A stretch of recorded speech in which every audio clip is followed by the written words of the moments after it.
Hello दोस्तों, आप सारे व्यूअर्स का बहुत बहुत स्वागत है एक बार फिर से इस पर्टिकुलर वीडियो से। प्रैक्टिस सेट यहाँ पर शुरू होते हैं उत्तर प्रदेश लेखपाल की तैयारी के लिए। तो आप लोग कमेंट सेक्शन में अपना स्कोर जरूर बताइएगा। छोटा रखेंगे इसको, 50 क्वेश्चन है। सारे सब्जेक्ट कवर करने का प्रयास किया गया है। 10 क्वेश्चन हिंदी के हैं, बाकी जीएस के, मैथ्स, रीजनिंग के सभी तरह के क्वेश्चन डाले गए हैं, इंक्लूडिंग जो आपका पंचायती राज वाला एरिया है उत्तर प्रदेश वाला, उसे भी। आप लोग अपना स्कोर जरूर कमेंट करके बताइएगा। जो लोग अटेम्प्ट करेंगे इसको कमेंट सेक्शन में, हमें भी अच्छा लगेगा। और आगे भी लगातार हम प्रैक्टिस सेट अपलोड करने का प्रयास करेंगे। मैक्सिमम जो कैपेसिटी है ह्यूमन ईयर की, मैक्सिमम साउंड इंटेंसिटी को बियर करने की, वो कितनी है? तो 120 डेसिबल है ये। ऑप्शन नंबर ए करेक्ट है यहाँ पर। 120 से 130 है। अगर ऑप्शन में 130 भी होता है तब भी हम लोअर लिमिट को प्रेफरेंस देंगे। 120 हमारा करेक्ट आंसर यहाँ पर बनेगा। अगला क्वेश्चन है कि बच्चों में थायरॉक्सिन हार्मोन जो कि भी आपका सिक्रीट होता है थायराइड ग्लैंड से, तो इसके कम सिक्रीट होने से कौन सा रोग होता है? अल्पस्त्रावण से होने वाला रोग कौन सा है? तो ये रोग है, बच्चों में होता है या फिर बर्थ के समय बच्चों में देखा जाता है, क्रिटिनिज्म। ठीक है, ये अगर मदर के मतलब कह सकते हैं प्रेगनेंसी के दौरान आयोडीन की कमी रही है तो ये कंडीशन हो सकती है बर्थ हुए बच्चे में, जन्म लेने वाले बच्चे में। अगर ये सेम कंडीशन अडल्ट में देखी जाती है, ये आपकी ये अल्पस्त्रावण वाली थायरॉक्सिन की, तो वहाँ पर मिक्सोडीमा डिसीज हो सकती है। उसके अलावा एक और डिसीज होती है थायराइड से रिलेटेड, गोइटर, आपने सुना होगा। जो है थायरॉक्सिन कमी से गोइटर भी होता है लोगों में, घेंगा जिसको बोलते हैं। और एक और डिसीज होती है, अगर हाइपर थायरॉयडिज्म वाली कंडीशन होती है, यानी बहुत ज़्यादा थायराइड आपका स्त्रावण करने लगता है, तो आपकी एक्रोमिगेली नाम की डिसीज भी देखने को मिलती है। वेल्डिंग मशीन किसने जो है इन्वेंट की? तो इन्वेंटर से और इन्वेंशन से क्वेश्चन आ जाते हैं साइंस सेक्शन से। तो वेल्डिंग मशीन डिस्कवर की या इन्वेंट की एलिसा थॉमसन ने। ऑप्शन नंबर ए यहाँ पर आपका करेक्ट है। वैसे ही बाकी भी आप देख सकते हैं, एडिसन ने बल्ब की खोज की, एनसीईआरटीज में भी गिवन है। हेनरी सीले जिनने जो है आयरन बनाया था, मतलब कपड़े प्रेस करने वाला स्त्री। इलेक्ट्रिक आयरन का हम क्रेडिट दे सकते हैं हेनरी सीले को। डाइमलर का किसको देंगे? डाइमलर ने किसकी खोज की, आप बताइए। उसके बाद वाटरमैन ने जो है फाउंटेन पेन बनाया था। ऐसे काफ़ी सारे हमको याद रखने चाहिए। इलेक्ट्रिक मोटर के लिए टेस्ला को, ये सब। यदि हवा का तापमान बढ़ता है तो जलवाष्प ग्रहण करने की इसकी क्षमता पर क्या असर पड़ता है? तो हवा की जलवाष्प ग्रहण करने की क्षमता जो है बढ़ जाया करती है। ऑप्शन नंबर बी सही होगा, बढ़ती है। निम्नलिखित में से किसे हम लाल दवा के रूप में भी जानते हैं?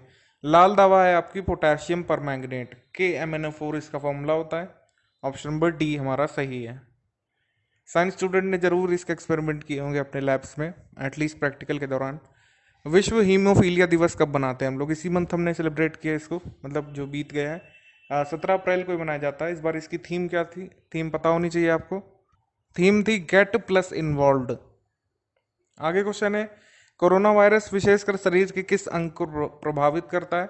अभी तक के फाइंडिंग्स में पता चला है कि हमारे रेस्पिरेटरी सिस्टम को, यानी लंग्स को काफी प्रभावित करता है। Option number D. तो फेसबुक यहाँ पर टाई अप करने वाला है रिलायंस की डिजिटल सर्विस के साथ। ऑप्शन नंबर सी हमारा करेक्ट आंसर है। $5.7 बिलियन इन्वेस्ट करेगा फेसबुक रिलायंस में। आगे क्वेश्चन है कि निम्नलिखित में से कौन सी पुस्तक कल्हड़ द्वारा लिखी गई है? कल्हड़ द्वारा जो पुस्तक है वो राज तरंगिणी है। बहुत बार पूछा जा चुका है ये क्वेश्चन, तब भी हमने इसको लिया है। इसका आंसर हो जाएगा डी। राज तरंगिणी किसकी है? कल्हड़ की। तो अर्थशास्त्र कौटिल्य की, आपकी इंडिका मेगास्थनीज की। और आप बताइए कि अर्थशास्त्र में अधिकरण कितने थे? जिसने बहुत डीप में हिस्ट्री पढ़ी है, बताइए आप, अर्थशास्त्र में कितने अधिकरण थे? और अगला है कि 1905 में इंडिया हाउस की स्थापना किसने की थी? Modern history question. इस क्वेश्चन का आंसर है Shyamji Krishna Varma. Option number C. Question number 21 बताना है, चौरी चौरा कांड की घटना उत्तर प्रदेश के किस जिले में घटित हुई थी? तो ये गोरखपुर में पड़ता है चौरी चौरा। हमारा आंसर हो जाएगा डी। गोरखपुर में घटना हुई थी 5 फ़रवरी 1922 को। आगे क्वेश्चन है, अकबर द्वारा जजिया कर की समाप्ति कब की गई थी?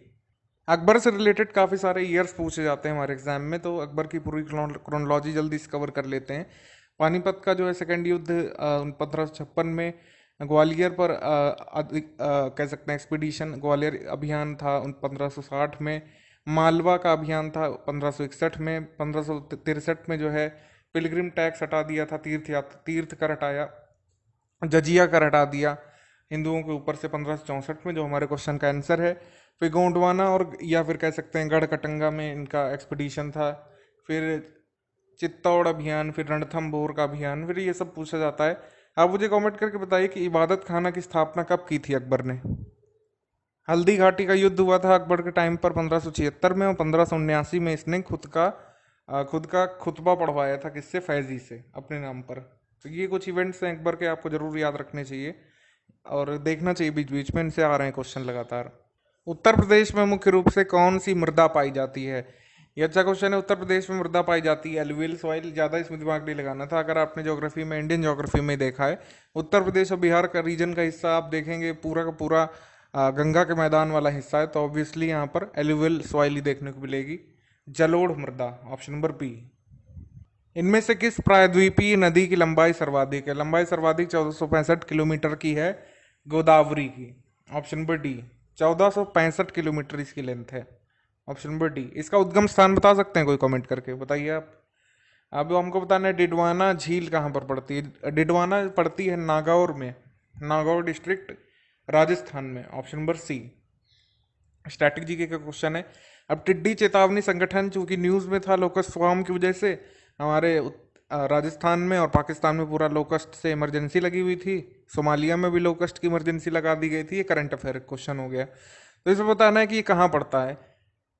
लोकस्ट वार्निंग ऑर्गेनाइजेशन की ऑफिशियल वेबसाइट पर हम लोग, भारत सरकार के अंतर्गत आता है, ministry of agriculture and farmer welfare में, कृषि और किसान कल्याण मंत्रालय के अंतर्गत, department of agriculture, cooperation and farmer welfare के अंतर्गत, directorate of plant protection, quarantine और स्टोरेज के अंतर्गत।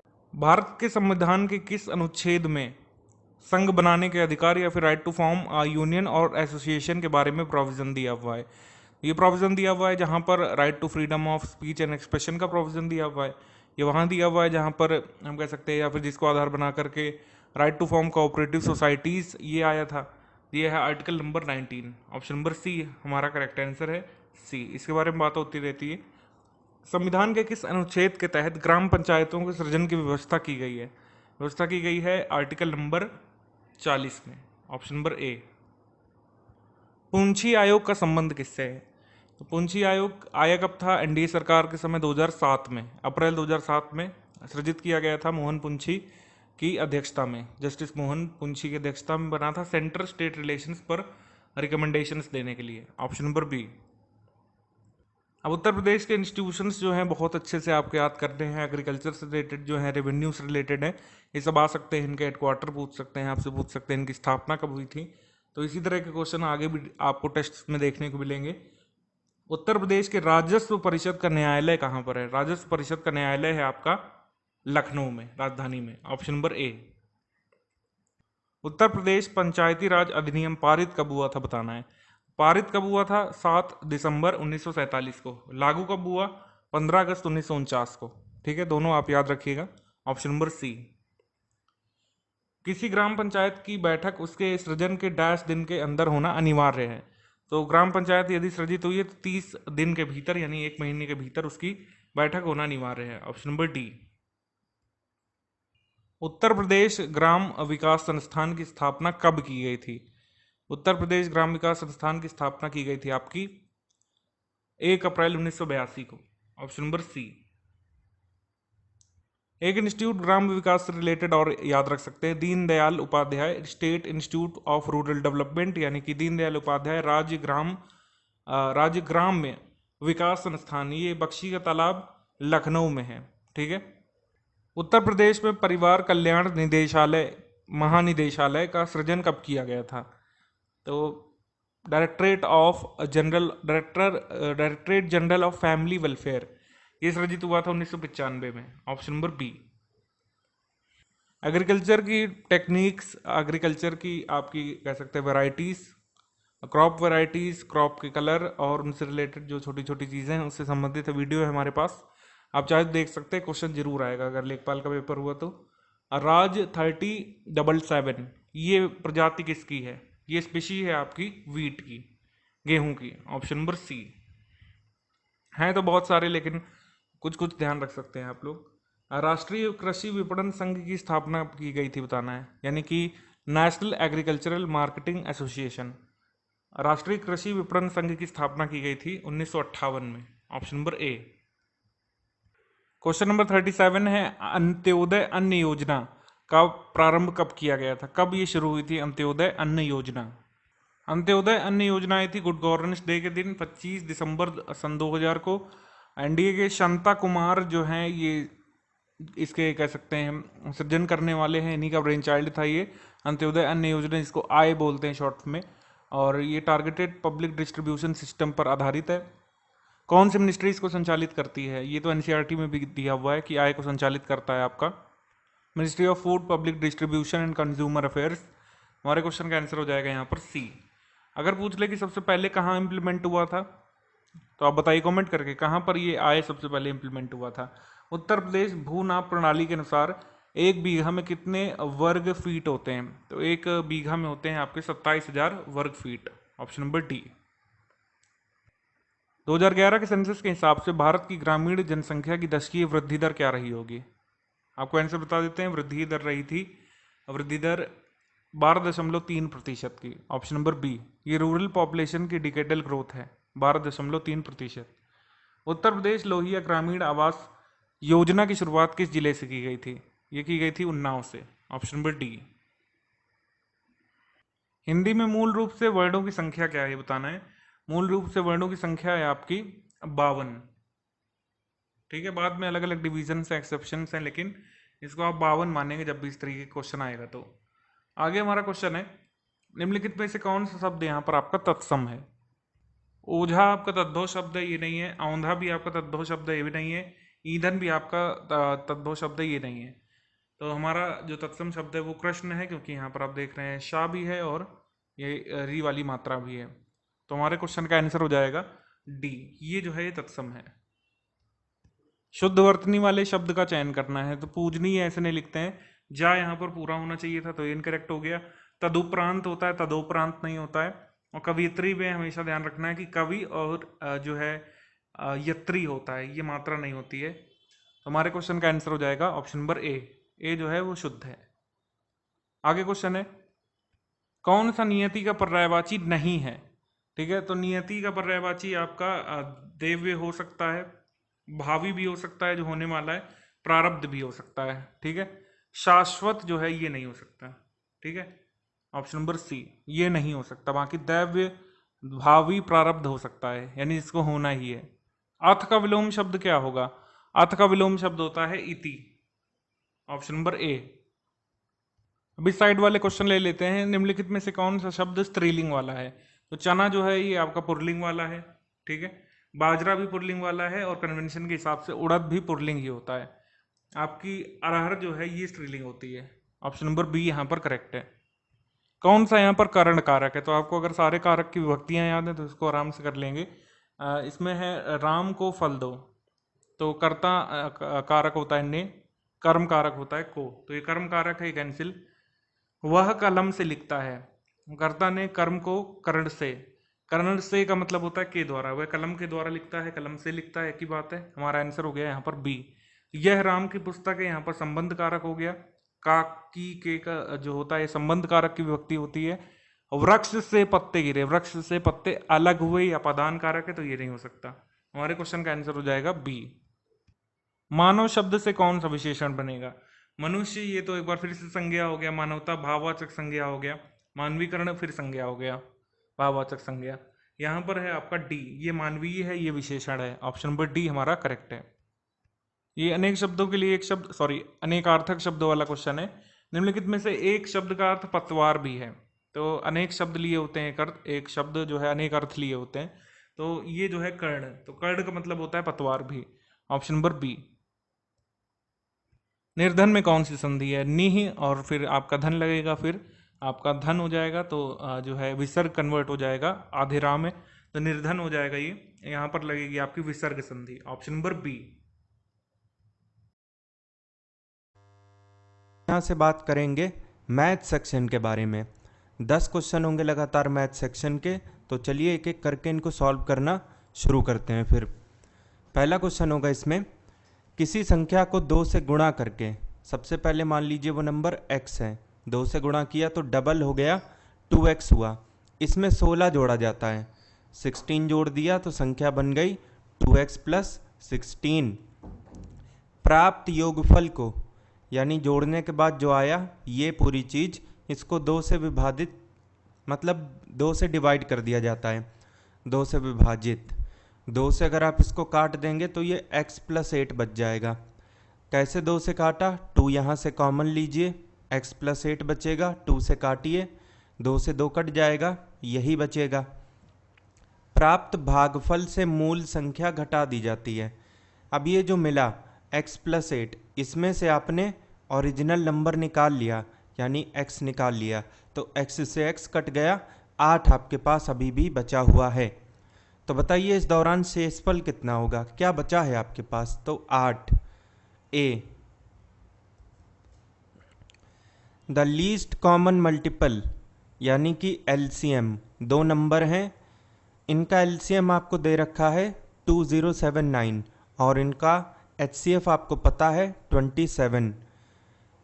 If one of them is 189, जो 2 नंबर की बात हमने शुरू में की थी उनमें से एक है 189, तो बताइए दूसरा क्या होगा। सीधा सा रिजल्ट हम लोग को पता है यहाँ से कि पहला नंबर गुणे में दूसरा नंबर, यही चीज़ बराबर हो जाती है एलसीएम गुणे में एचसीएफ के। तो पहला नंबर अगर x है तो दूसरा 189 है, एलसीएम 27 है और एचसीएफ 2079। माफ़ कीजिए उल्टा बोल दिया, लेकिन गुणा ही तो करना है, तो आगे पीछे कर देंगे तो कोई फ़र्क पड़ेगा नहीं। 27 सत्ते 189, 7 से इसको काटेंगे, 7 दूनी 14, 7 9 जा 63, 7 7 जा 49, 297 यहाँ से करेक्ट हुआ, ऑप्शन डी।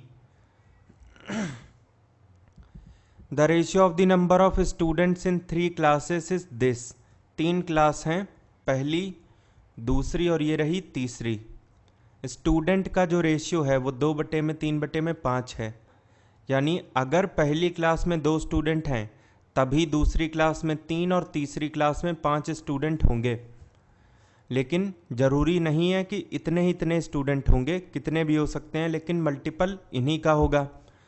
तो किसी कॉमन नंबर से अगर आप तीनों को मल्टीप्लाई कर दें तो ये स्टूडेंट की संख्या बच जाएगी ओरिजिनल, मतलब जो शुरू में थी। अब प्रत्येक कक्षा में 20 छात्रों की वृद्धि होने पर 20-20 स्टूडेंट बढ़ जाते हैं तीनों क्लास में। तो पहले में हो जाएंगे 2x प्लस 20, दूसरे में होंगे 3x प्लस 20, इसी तरीके से तीसरे में होंगे 5x प्लस 20। और ऐसा होने पर जो अनुपात है वो ये हो जाता है 4/5/7। तो आपके पास 3 चॉइसेस हैं, या तो इसे और इसे कंबाइन कर लीजिए, इनका रेशियो 4/7 होगा, या फिर इनका रेशियो 4/5 होगा, या फिर इनका रेशियो 5/7 होगा। कोई भी काम आप करेंगे रिजल्ट आपको सेम मिलेगा। तो मैं एक काम करके आपको बताता हूँ कि 2x plus 20/4, sorry 2x plus 20 के साथ आपको रेशियो सेकंड का चाहिए, बाई 3x प्लस 20, ये है 4/5। सॉल्व बहुत ढंग से करेंगे, क्रॉस मल्टीप्लाई करेंगे, स्पेस है नहीं इस वजह से इसको वर्बली करने की कोशिश करेंगे। 5 दूनी 10x, 4 तिहाई 12x, दोनों के बीच का डिफरेंस 2x। 20 पंजे 100, 20 चौके 80, दोनों के बीच का डिफरेंस 20। x बराबर आ गया 10। अब आपको चाहिए कि what was the total number of student before this increment. बढ़ाने से पहले 20 ऐड करने से पहले तीनों अलग अलग क्लास में कितने स्टूडेंट थे, इतने ही तो थे, 2x 3x और 5x, 5 3 8 2 10, 10x और x अपने पास 10 है, 10 गुणे 10 यानी कि 100। A, the sum of present ages of A B and C is 90 years. A B और सी तीनों की एज को जोड़ दिया जाए तो 90 साल आती है। 6 ईयर्स अगो, अगर हम बात करें 6 साल पहले की, there edges were in the ratio this. 6 साल पहले का रेशियो आपको पता है, x 2x और 3x एज हो जाएगी, बिकॉज रेशियो 1/2/3 था। लेकिन ये एज कब कब होगी, 6 साल पहले। एक बात बताइए, अभी अगर सम 90 है, तीनों कुल मिला के 90 साल के हैं, तो 6 साल पहले कितने साल के रहे होंगे? 6 साल पहले अगर हम बात करें तो 6 साल आप ए की एज लेस करोगे, बी की एज भी 6 साल कम होगी और सी की एज भी इतनी ही कम हो जाएगी, तो टोटल 6 तिरिक 18 साल कम होगा कि नहीं?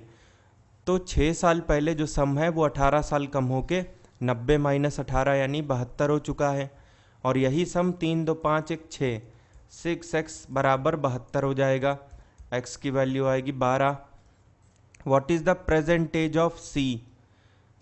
सी के बारे में बात करें तो 6 साल पहले 3x साल का था, 12 तिहाई 36 का था वो 6 साल पहले, और अभी की हम बात करें तो 6 साल ज़्यादा यानी 42 साल का वो हो जाएगा सी। 2 partners invested ₹9,000 and 10,500 respectively in a business. एक बिजनेस में दो लोगों ने अपने अपने रुपए लगाए। ए और बी अगर हम मान लें कि दो लोग हैं, तो ए ने लगाए 9,000 और बी ने लगाए 10,500।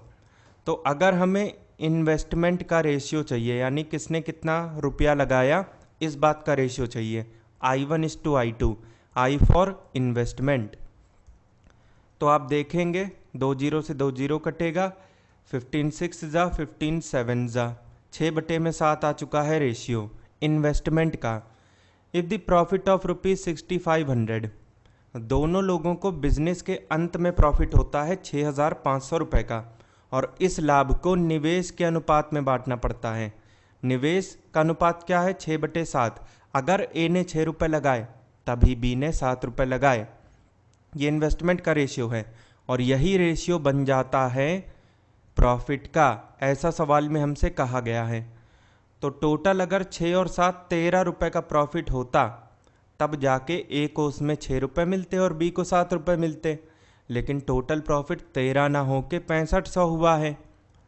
तो हमें बताना है द्वितीय साझेदार को कितना मिलेगा, यानी बी को। तो 13 ना हो के 6500, तो 7 ना हो के क्या, इतना सा सवाल आपसे पूछ लिया, क्रॉस मल्टीप्लाई कराएंगे और क्वेश्चन मार्क की वैल्यू उसके बाद निकल के आएगी। 6500 गुणे में 7/13, 13 5 जा और 2 जीरो, 500 सत्ते 3500, option B. A shopkeeper mixes 2 types of tea costing ₹18 and 13 per 100 ग्राम।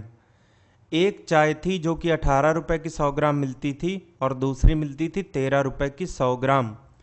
तो ये टी नंबर T1 पहले टाइप की चाय, T2 ये है दूसरे टाइप की चाय। इनका जो रेशियो है वो है 7/3, कि अगर 7 ग्राम T1 है तभी 3 ग्राम T2 है। ये जो रेशियो है ये इतना है। T1 की कॉस्ट है 18 रुपये की 100 ग्राम और T2 की है उसी तरीके से 13 रुपये की 100 ग्राम।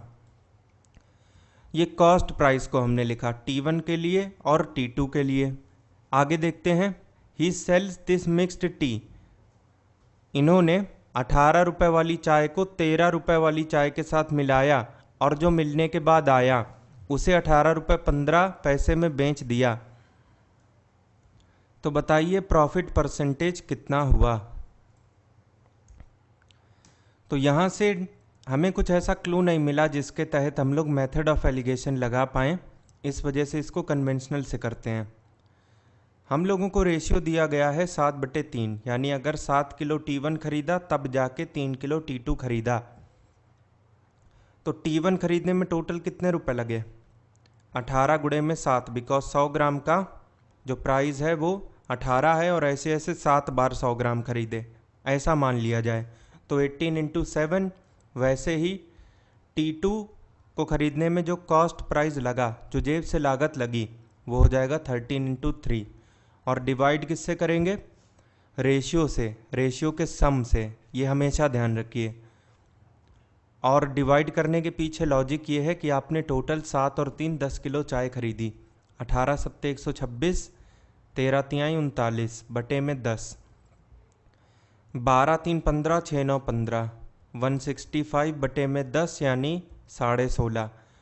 तो जो एक्चुअल कॉस्ट प्राइस है जो कि इसकी जेब से लगा वो 16.5 रुपये लगे, और इसको मिले कितने? ये दिया है 18 रुपये 15 पैसे।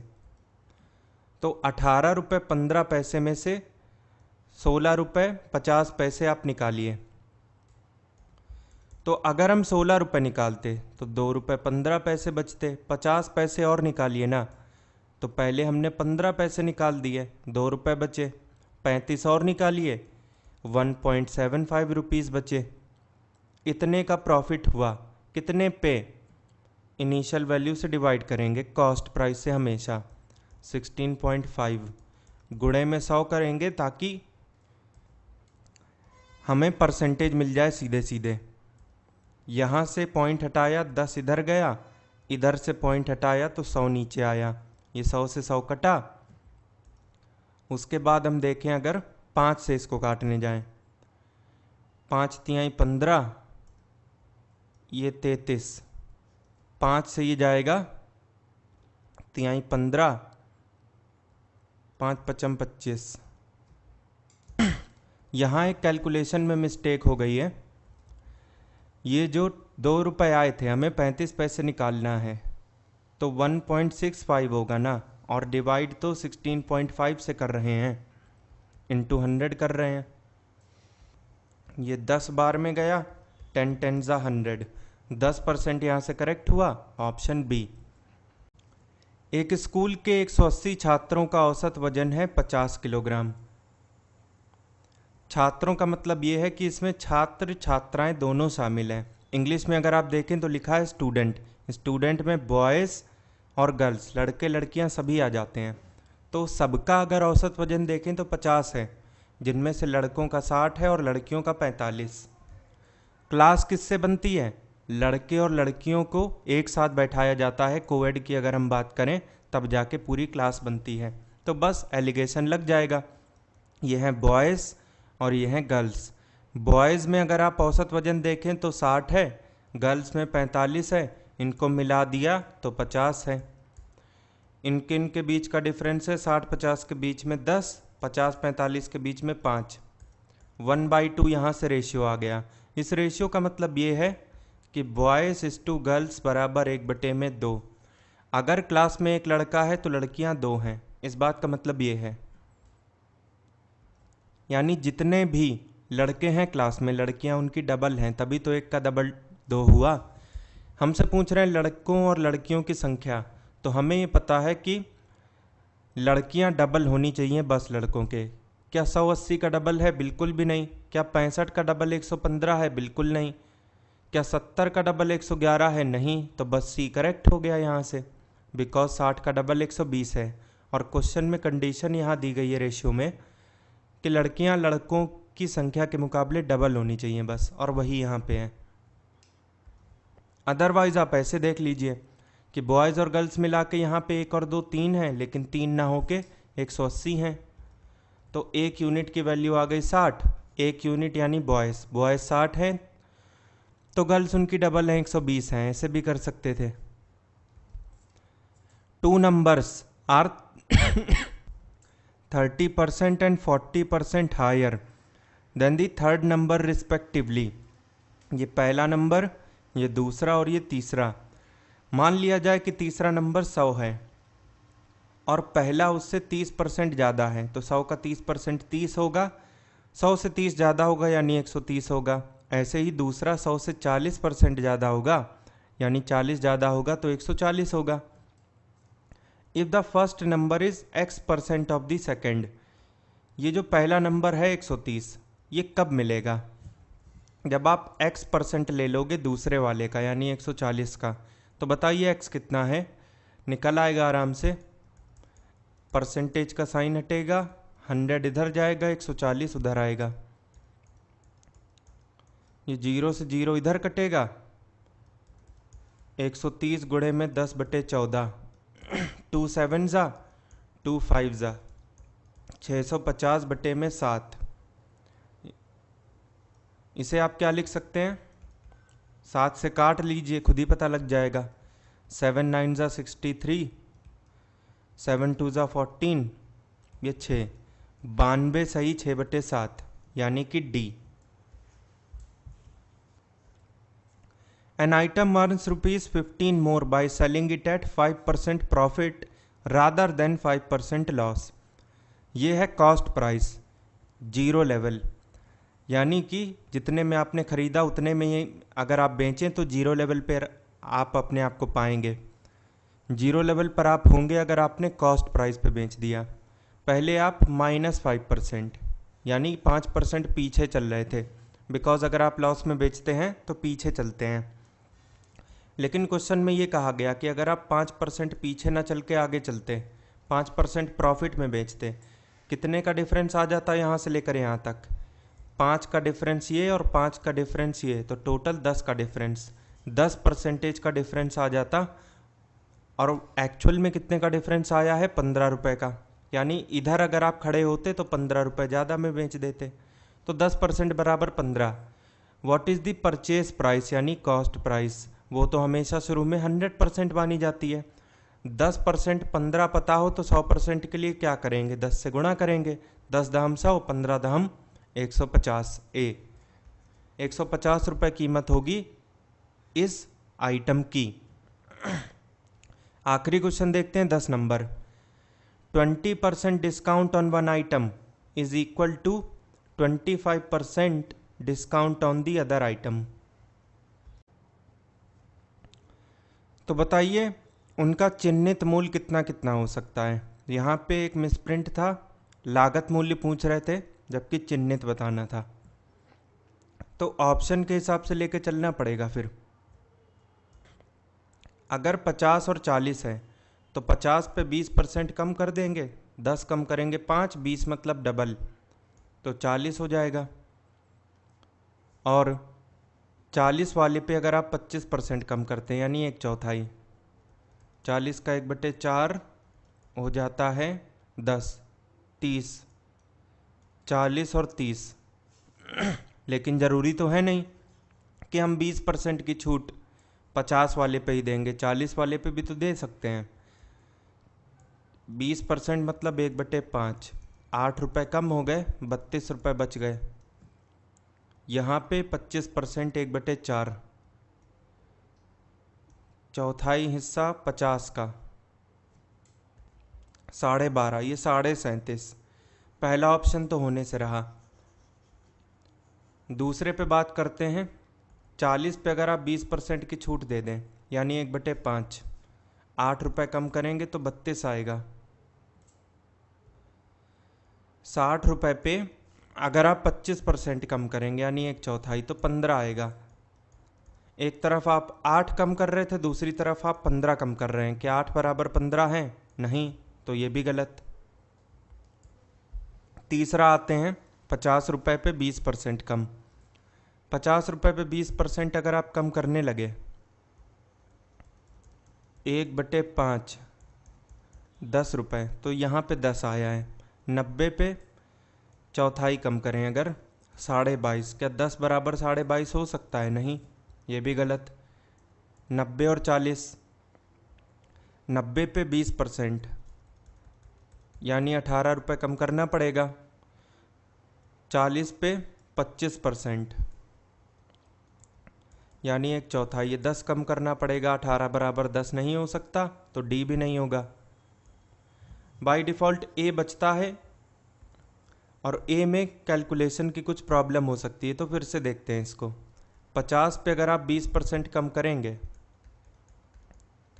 1/5 यानी कि 10 रुपये कम करने होंगे। 40 पे 25% यानी 1/4 कम करेंगे तो भी 10 रुपये कम करने होंगे। 10 बराबर 10 आ गया, तो बस ए ही आपका करेक्ट ऑप्शन है।